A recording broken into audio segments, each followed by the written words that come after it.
angka 2,65%. Demikian Bapak Menteri Keuangan. Selanjutnya dengan segala kerendahan hati kami mohon kepada Bapak Menteri Keuangan bisa memberikan arahan kepada kami semua, kepada daerah dalam rangka untuk mendongkrak pertumbuhan ekonomi dan lain-lain yang mungkin Bapak sebagai ekonom jauh lebih paham daripada kami yang bukan ekonom, Pak. Makasih. Assalamualaikum warahmatullahi wabarakatuh. Terima kasih Pak Menteri. Assalamualaikum warahmatullahi wabarakatuh. Selamat pagi, salam sejahtera bagi kita semua. Shalom, Om Swastiastu, Namo Buddhaya, salam kebajikan, Rahayu. Yang saya hormati Bapak Menteri Dalam Negeri dan Bapak Wakil Menteri Dalam Negeri, Kepala BPS, serta para gubernur, bupati, dan wali kota di seluruh Indonesia. Terima kasih sudah hadir pagi-pagi ini. Saya tahu hari Senin hari yang paling berat buat banyak orang. Makanya dulu pernah ada lagu, Pak, I don't like Monday gitu ya.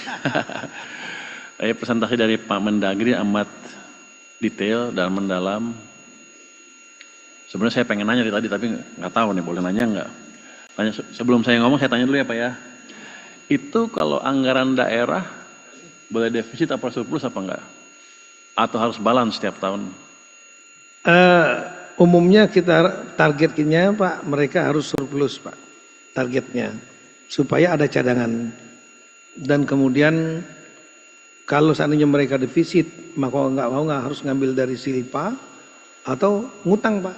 Dan ada beberapa daerah yang ngutang, termasuk ngutang ke Kementerian Keuangan melalui PT SMI, Sarana Multi Infrastruktur. Saya kira Dirjen Perimbangan pahamnya. Target semuanya kita harapkan surplus supaya pendapatannya lebih banyak daripada belanja. Demikian Pak. Pak Askolani, kalau surplus uangnya boleh kita ambil nggak?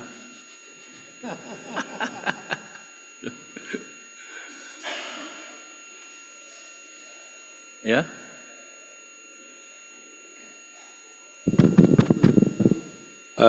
Sebenarnya lebih diarahkan mereka untuk mempush belanjanya Pak Menteri. Habisin, harus dihabisin. Ya, bisa juga untuk simpanan seperti kita Pak, tapi mungkin jumlahnya terbatas, jadi jangan terlalu tinggi. Kalau kayak Bojonegoro ada sekian triliun nggak dipakai, 3 triliun lebih nggak dipakai di akhir tahun, Anda mau ngapain? Kita dorong supaya bisa digunakan tahun depan Pak, di awal tahun Pak Menteri, untuk belanja. Kalau nggak bisa juga, Anda mau ngapain? Jadi Pak Menku. Jadi saya tanya gitu Pak, supaya Bojonegoro, kan di sana banyak ada Exxon ya, kalau Exxon Mobil kan, ya makmurkanlah penduduk di situ biar itu ini. Kalau Pemda tujuannya bukan untuk nabung sebenarnya sih, untuk meningkatkan pertumbuhan ekonomi. Mungkin saya langsung aja Pak ke materi yang saya akan paparkan pagi ini. Bapak Ibu hadirin yang saya hormati, saya sedikit bahas kondisi ekonomi terkini ya. Pertumbuhan ekonomi kita stabil 5,12% di kuartal kedua tahun ini, dan itu termasuk salah satu yang tertinggi di antara negara G20. Dari sisi harga, inflasi juga terkendali di 2,65%, bahkan terendah di antara negara G20. Ini menunjukkan bahwa daya beli masyarakat tetap terjaga, sementara pertumbuhan ekonomi tetap jalan. Defisit APBN aman di 1,56% dari PDB, jauh di bawah batas 3%. Ini bukti disiplin fiskal tetap kuat. Tapi kita juga punya ruang untuk mendorong ekonomi kalau diperlukan. Neraca perdagangan naik 45,8% sepanjang Januari sampai September, dan surplus ini bertahan 64 bulan berturut-turut. Tingkat pengangguran turun ke 4,76%, kemiskinan turun ke 8,47%. Ini adalah angka terendah sejak krisis 98, bahkan terendah sepanjang sejarah. Tapi kita mesti waspada Pak. Kalau pertumbuhan kita nggak merata dan lambat, walaupun angka kemiskinannya rendah, tetap aja orang turun ke jalan Pak, seperti beberapa bulan yang lalu. Di pasar keuangan, IHSG sempat menembus rekor 8.257 dan yield SBN 10 tahun turun ke 5,91%. Ini adalah terendah sejak 2021. Jadi untuk pemerintah ini menguntungkan karena sekarang bunganya rendah kalau kita terbitkan obligasi atau surat utang baru. Semua ini menunjukkan satu hal, ekonomi Indonesia sehat, stabil, dan dipercaya pasar. Sekarang tinggal bagaimana kita menjaga momentumnya sambil memastikan pertumbuhan ini terasa sampai ke bawah. Untuk sampai ke bawah, peran Pemda, daerah tingkat 1 dan daerah tingkat 2 itu lebih kuat dibanding peran pemerintah pusat. Jadi kalau ada uang dibelanjakan saja sesuai dengan desain APBN-nya. Kalau kita lihat perekonomian daerah masih tumbuh positif, tapi masing-masing wilayah punya tantangan dan karakter tersendiri. Pulau Jawa tetap jadi kontributor utama dengan pangsa 56,9% terhadap ekonomi nasional dan tumbuh 5,2%. Ini Pak Tito yang mesti kita rubah, Pak. Ini kan orang menuduhnya Jawa sentris kalau gini kan. Jadi pangsanya tetap aja 56%. Ini coba digeser bertahun-tahun tapi nggak bisa. Jadi nanti kalau daerah-daerah yang punya dana lebih, coba digalakkan pertumbuhannya di sana, atau daerah-daerah yang punya potensi bisa tumbuh kencang, coba didesain tumbuhnya lebih cepat lagi. Kalau enggak kita akan seperti ini terus, Pak. Jawa sentris, seolah-olah nanti kalau ada apa-apa daerah akan protes ke pusat, Pak. Tapi ini ke depan akan kita usahakan terus penguatan pertumbuhan di luar Jawa. Di Jawa hampir separuh ekonomi bergerak di sektor pengolahan yang masih solid. Sumatera dan Kalimantan tumbuh dari pertanian dan perdagangan, tapi ke depan dua wilayah ini harus terus diperkuat supaya pertumbuhannya lebih merata dan tidak bergantung pada komoditas saja. Jadi untuk daerah-daerah yang punya uang banyak karena komoditas, coba mulai pikir pelan-pelan diversifikasi ke arah yang bukan komoditas saja. Nanti kalau komoditasnya habis, Anda punya sumber pendapatan baru. Jadi harus berani invest jangka panjang. Uangnya jangan dianggurin, kalau punya uang banyak, mulailah invest di industri dan lain-lain. Utamanya di sumber daya manusia di daerah itu. Sulawesi tumbuh paling tinggi, ditopang hilirisasi industri. Dan ini bukti nyata bahwa strategi nilai tambah di daerah memang berhasil. Tinggal dijaga supaya pertumbuhannya berkelanjutan. Sulawesi ini sudah puluhan tahun tumbuhnya di atas 7% terus. Jadi ini harus ditiru oleh daerah-daerah lain. Maluku, Papua, dan Bali Nusa Tenggara juga mulai bangkit, masing-masing dari industri pengolahan dan pariwisata. Tapi ingin saya tekankan, berbagai risiko harus tetap diantisipasi. Karena itu, Pemda perlu terus menstimulasi perekonomian di daerahnya lewat belanja yang cepat, tepat, dan produktif. Next. Bapak Ibu hadirin yang saya banggakan, secara umum inflasi di daerah masih dalam tren terkendali. Dari 38 provinsi, 37 diantaranya mencatat inflasi positif. Hanya Maluku Utara yang mengalami sedikit deflasi. Kalau kita lihat, 25 provinsi sudah berada dalam rentang target nasional, artinya pengendalian harga di daerah berjalan cukup baik. Saya ingin cerita sedikit kenapa inflasi itu penting. Yang pertama, inflasi itu bisa menjaga stabilitas sosial politik. Jadi salah satu rahasia kenapa Pak Harto bisa bertahan 32 tahun adalah beliau bisa menjaga stabilitas harga beras utamanya. Yang lain akan ikut harga beras. Jadi inflasi ini amat penting sekali juga untuk meningkatkan popularitas pemimpin daerah. Kalau di daerahnya harganya nggak terkendali, pasti nanti ke depannya kalau ada pemilu nggak kepilih lagi. Kalau bapak-bapak ibu bisa mengendalikan harga di daerah, hampir pasti bisa kepilih lagi tanpa embel-embel yang lain ya. Jadi perut masih merupakan alat politik utama di Indonesia ya. Itu yang pertama. Yang kedua, kenapa dulu kita desain TPID dan TPI, Tim Pengendalian Inflasi Pusat, Pak? Karena waktu itu kan Bank Sentral sama pemerintah terpisahkan. Bank Sentral kebijakannya adalah inflation targeting regime. Jadi bunga dikendalikan sesuai dengan inflasi atau bunga untuk mengendalikan inflasi. Biasanya sih bunganya berapa persen di atas inflasi. Jadi kalau inflasinya misalnya 7, dia bunga acuannya bisa 8 atau lebih sedikit. Itu bunga acuan. Bunga pinjamannya lebih tinggi lagi. Jadi waktu itu ditargetkan mengendalikan inflasi serendah mungkin supaya BI bisa menurunkan bunga ke level rendah. Akibatnya bunga pinjaman harusnya pelan-pelan turun juga. Itu akan mendorong perekonomian. Kenapa? Karena pemerintah waktu itu nggak bisa mengendalikan bank sentral.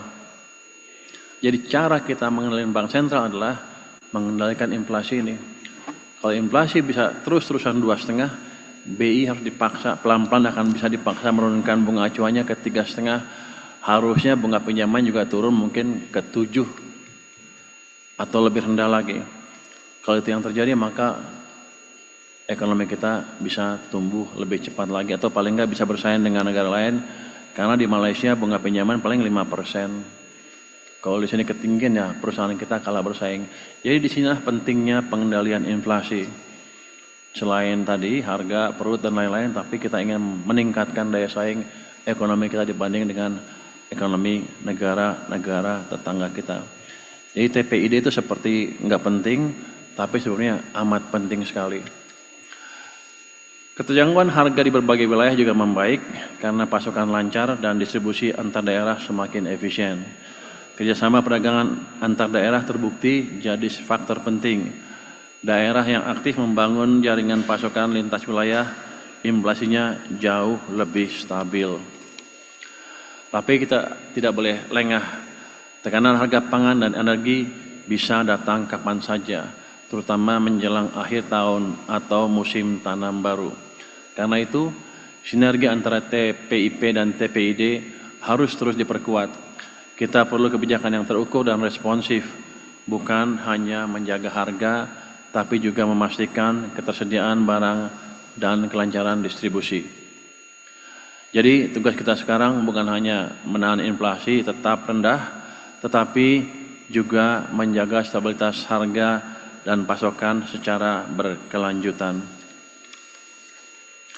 Bapak Ibu hadirin yang saya hormati, realisasi transfer ke daerah tahun 2025 seperti disebutkan oleh Pak Tito tadi meningkat dan mencapai 644,9 triliun rupiah atau sekitar 74,2% dari pagu. Ini artinya dana yang dialokasikan pusat untuk daerah sudah tersedia dan siap digunakan untuk mendukung pembangunan di masing-masing wilayah. Kalau kita lihat lebih rinci, realisasi dana bagi hasil naik cukup signifikan, terutama karena adanya pembayaran kurang bayar DBH sebesar 18,5 triliun rupiah, serta perubahan kebijakan penyaluran yang memperkuat posisi kas daerah. Sementara itu, realisasi dana alokasi umum sedikit lebih rendah karena beberapa daerah belum mengajukan rencana pembayaran DAU atau gaji PPPK. Di sisi lain, DAK non-fisik justru lebih tinggi, terutama karena penyaluran langsung tunjangan profesi guru dan peningkatan kepatuhan pelaporan realisasi penggunaan dana. Jadi, pesan saya yang sederhana adalah dananya sudah ada, segera gunakan, jangan tunggu akhir tahun, gunakan untuk pembangunan yang produktif dan bermanfaat langsung bagi masyarakat. Next. Kalau kita lihat realisasi pendapatan asli daerah atau PAD mengalami kontraksi sebesar 10,86% dibanding tahun lalu. Total PAD tercatat 253,36 triliun rupiah, turun dari 284,22 triliun rupiah pada periode yang sama tahun 2024. Penurunan terbesar ada di pajak daerah yang turun sekitar 10,24%, terutama karena kebijakan penghapusan bea balik nama kendaraan bermotor untuk penyerahan kendaraan kedua dan seterusnya. Retribusi daerah justru naik 4,6%, antara lain karena kenaikan retribusi layanan kesehatan, dan ini langkah baik, artinya sektor jasa publik masih bergerak. Tapi di sisi lain, pengelolaan kekayaan daerah yang dipisahkan turun hampir 9% karena dividen BUMD berkurang dan lain-lain. PAD yang sah juga turun tajam lebih dari 30% akibat perubahan pencatatan pendapatan BLUD menjadi retribusi.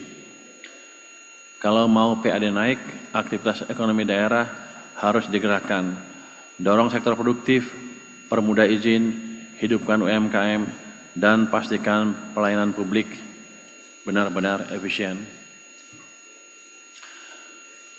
Bapak dan Ibu yang saya banggakan, realisasi belanja APBD sampai September 2025 baru mencapai 712,8 triliun rupiah atau sekitar 51,3% dari pagu 1.389 triliun rupiah. Angka ini lebih rendah 13,1% dibanding periode yang sama tahun lalu. Artinya perputaran ekonomi daerah berjalan lebih lambat. Kalau kita rinci, belanja pegawai relatif stabil, turun tipis 0,7%. Tapi yang perlu perhatian serius adalah belanja modal hanya 58,2 triliun rupiah atau turun lebih dari 31%. Padahal ini belanja yang langsung berdampak ke pembangunan dan lapangan kerja. Belanja barang dan jasa juga turun 10,5% dan belanja lainnya anjlok 27,5%. Jadi memang terlihat ada perlambatan eksekusi di banyak pos. Saya ingin tekankan bahwa percepatan realisasi belanja, terutama yang produktif, harus diutamakan dalam 3 bulan terakhir tahun ini. Uang daerah jangan dibiarkan mengendap di kas atau deposito. Kalau uangnya bergerak, ekonomi ikut hidup dan masyarakat langsung merasakan manfaatnya. Jadi saya dengar tadi Pak Tito bilang uangnya ditumpukan sampai akhir tahun ya Pak ya? Karena bayarnya di akhir tahun kan, kontraktor-kontraktor itu.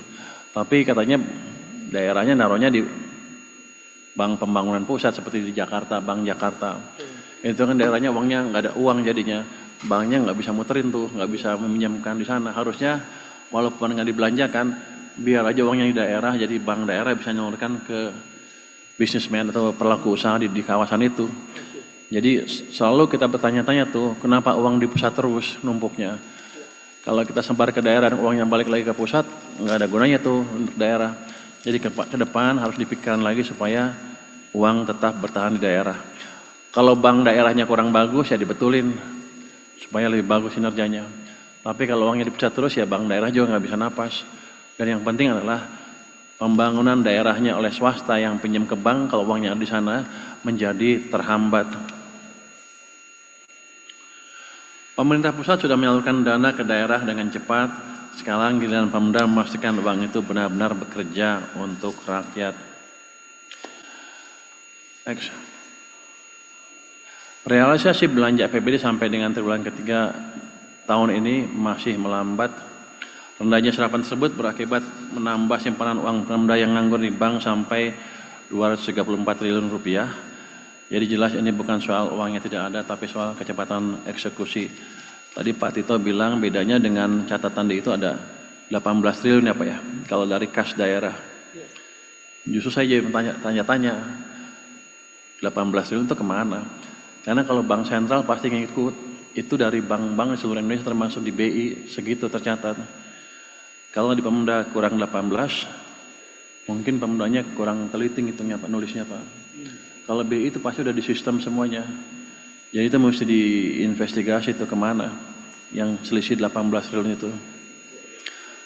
Tapi nggak apa-apa, selama di daerah digunakan itu udah bagus untuk mendorong ekonomi daerah. Jadi kuncinya itu, jangan ditransfer ke pusat lagi uangnya, jangan taruh di bank Jakarta, tetap aja di bank daerah. Kalau banknya jelek dibetulin supaya uangnya betul-betul muter di sana. Ini sama juga di pusat juga ada. Oh, tuduhan masyarakat ada lagi nih, waktu saya taruh tunjukkan di pusat ada uang 230 triliun, 230 ya? Yang di bank komersial punya pemerintah pusat dalam bentuk deposito, mereka menuduh ini orang pusat main bunga nih Pak. Uangnya taruh di sana, pejabatnya minta bunga dapat kickback kayak gitulah. Jadi ini harus diwaspadai, betul seperti itu apa enggak? Tapi yang jelas kalau untuk pemerintah pusat akan kita investigasi uang itu uang apa, di mana tempatnya, kenapa deposito segitu banyak. Jadi saya pikir Pemda juga meneliti seperti hal-hal itu. Kalau pemerintah kan tugasnya bukan mengumpulkan bunga dari tabungan. Tugas kita adalah membangun dan memastikan uang yang kita peroleh berdampak ke perekonomian untuk daerah di daerah, untuk pusat di pusat. Saya ingin titip beberapa hal untuk rekan-rekan daerah, baik TPD maupun OPD yang menangani keuangan dan pembangunan. Pertama, kelola dana Pemda di bank dengan bijak, simpan secukupnya untuk kebutuhan rutin, tapi jangan biarkan uang tidur. Uang itu harus kerja, bantu ekonomi daerah. Mungkin Pak Askolani ke depan dipikirkan sistem transfer yang cepat sekali, mungkin hitungan hari, jadi daerah nggak usah numpuk uangnya di sana. Jadi mereka habisin aja, kalau kurang langsung cepat minta ke pusat sesuai dengan anggarannya. Kedua, saya minta Pemda mengakselerasi belanja yang produktif. Jangan tunggu akhir tahun, jangan biarkan uang parkir di kas daerah. Dan terakhir, jaga tata kelola dan integritas. Kepercayaan publik dan investor adalah modal utama. Sekali hilang, membangunnya butuh waktu lama. Saya ingatkan beberapa waktu lalu ada 18 gubernur datang ke tempat saya kan. Mereka menuntut transfer ke daerah dinaikkan. Sebenarnya kalau saya sih mau aja naikin. Cuman pemimpin di atas masih ragu dengan kebijakan itu karena mereka bilang sering diselewengkan uang di daerah. Jadi saya dulu minta ke para gubernur itu perbaiki dulu tata kelola dan penyerapan uang daerah. 2 triwulan ke depan saya lihat seperti apa. Kalau bagus, penyelewengan sedikit, saya yakin ekonominya kan lagi kita dorong lebih cepat kan. Saya yakin uang saya lebih banyak dibanding yang diperkirakan sebelumnya. Nanti akhir triwulan pertama menjelang triwulan kedua, saya bisa hitung berapa uang yang saya bisa tambah untuk TKD. Tapi dengan syarat tadi, tata kelolanya sudah baik. Karena kalau jelek, saya nggak bisa ajukan ke atas. Presiden kurang suka pada rupanya kalau itu. Tapi kalau kita punya bukti bahwa udah bagus semua, harusnya nggak ada masalah kita naikkan. Jadi untuk membantu bapak-bapak di daerah, tolong bantu saya juga untuk mendapatkan track record seperti itu. 2 triwulan saya pikir udah cukup. Triwulan keempat tahun ini dan triwulan pertama tahun depan. Dan terakhir, data KPK juga mengingatkan kita dalam 3 tahun terakhir, masih banyak kasus di daerah. Dari suap audit BPK di Sorong dan Meranti, jual beli jabatan di Bekasi, sampai proyek fiktif BUMD di Sumatera Selatan. Artinya reformasi tata kelola ini belum selesai. Nah, hasil survei penilaian strategis, penilaian integritas atau SPI 2024 juga bicara hal yang sama. Skor nasional baru 71,53 di bawah target 74. Hampir semua Pemda masih masuk kategori rentan alias zona merah. Provinsi rata-rata 67, kabupaten 69. Jadi ini memang belum aman. Coba tolong perbaiki 2 triwulan ke depan deh. Jadi saya bisa ngomong ke atas. Kalau enggak saya dimarahin juga kalau ngomong. Kalau saya kan paling penting, untuk saya yang penting adalah ekonominya bergerak. Dan bergeraknya merata bukan di pusat aja. KPK bilang sumber risikonya ya masih itu-itu aja, jual beli jabatan, gratifikasi, intervensi pengadaan. Padahal kalau itu nggak diberesin, semua program pembangunan bisa bocor di tengah jalan. Jadi mari kita kelola uang publik dengan hati-hati, cepat dan bertanggung jawab supaya ekonomi daerah makin kuat dan masyarakat makin sejahtera.